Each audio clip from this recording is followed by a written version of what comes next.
Sometimes body cameras help the cops catch criminals, and sometimes they help catch criminal cops. Here are 3 crooked cops who crossed the line and got caught on body cam footage.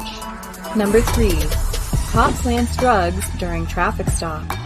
This is Zachary Wester, 29, a former Florida deputy who's currently serving 12 years in prison after his own body camera exposed his crimes. After pulling Teresa Odom over for a faulty brake light, he searches her car and finds some meth. I come through the light, I get pulled over. All right, the deputy asked if he could search my truck. I told him, yes, he may search my truck. And he comes back with a spoon, which is what I use to eat my yogurt with. And in the spoon, there is laying a little bitty, like, I guess a little tiny bag. He says it tests positive for methamphetamine.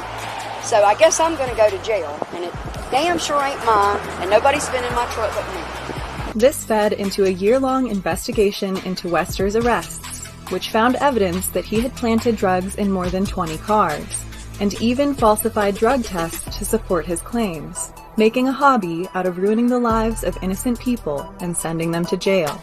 After his arrest, more than 120 of his drug arrest cases were dropped. Wester still maintains his innocence from behind bars, but the camera doesn't lie. Number 2. Secret sting gone wrong. Ever seen the cops do a sting on another cop? That's exactly what happened to Marco Burke, a former officer at Middle Tennessee State University. After suspicions arose that he'd stolen an AR-15 from the police locker, his fellow cops set up what they call an integrity test. They send Burke to check out an abandoned car on campus. Inside, he finds 2 bottles of pills and $1,100 in cash. He's supposed to report these items as inventory, but instead, he grabs them to keep for himself, not realizing he's falling for the bait, and his body cam is on and recording the whole thing. Just the vehicle is unoccupied. That's it. Burke is arrested and makes this call to his wife from jail. I got caught up in something, and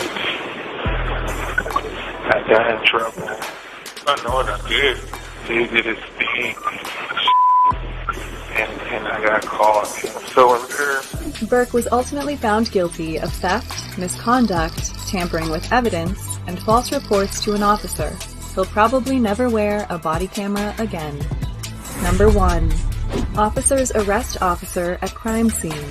February 4th, 2020, Chicago police arrive on scene after an assault at a train station. Until investigators arrive, it's their job to preserve the crime scene. So, when the Chicago Transit Authority supervisor, Martiza Lee, walks through the crime scene, a responding officer tries to redirect her. Watch out, ma'am, come out here. I got to say, oh yeah, you need to get out of the crime scene, ma'am. Please get out of the crime scene. That's what I'm telling you. And you're touching me now. Because you're in the crime scene, and I'm asking you to stay here. Do not go in the crime scene. And I'm doing my job. Do not touch me. You're not doing your job. You can do your job from right there. Do not touch me. You can do your job from right there. Don't go through the crime scene again. Then don't go through the crime scene again. Don't touch me again. Then don't go through the crime scene again. It's very simple. We can go back and forth all day.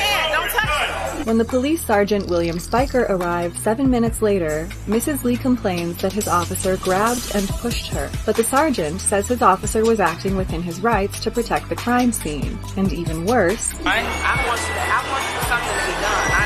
But if he tells me that you are obstructing the crime scene, we're going to arrest you. You're not going to arrest me. Yes, we are. My job. This is my job. We're not going to... That's the way it's going to go if you want to complain. She does complain, and they do arrest her. This is controversial, because even though the body cam footage proves that Mrs. Lee's complaint is not valid, they only arrest her after she demands to file a formal complaint against them. In the end, Mrs. Lee's manager shows up to save the day and negotiates her release without any charges. She did go on to file a formal complaint, followed by a federal lawsuit.